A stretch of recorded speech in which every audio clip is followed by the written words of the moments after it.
As we've described, our units are divided into three major sections. There are reading workshops in the beginning. There are practice sets, texts that focus on these ideas in American culture.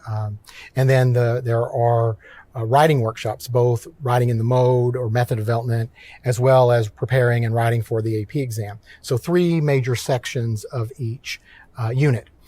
I want to spend a little time speaking about that first section, what we were calling the reading workshops. And we've designed them to be aligned to the AP frameworks.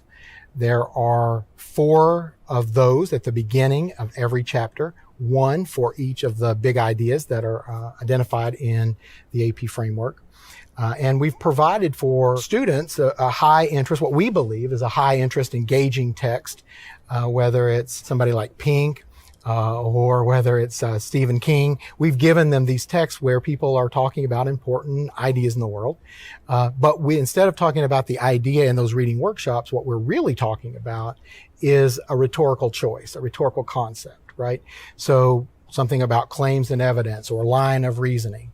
And we're really breaking it down, and we're providing pedagogical background and instruction about that concept, about a line of reasoning, or about how authors select relevant evidence. So one and only one rhetorical concept there.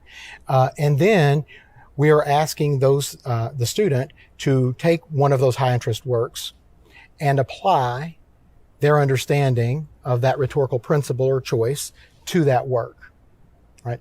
So we've done this in a way that asks them to think about it in a context outside of the text first.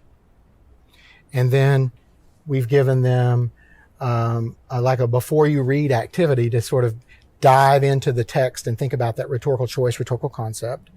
And then we finished that text with questions that are aligned to that rhetorical concept, and only that rhetorical concept within those 4 workshops in the front.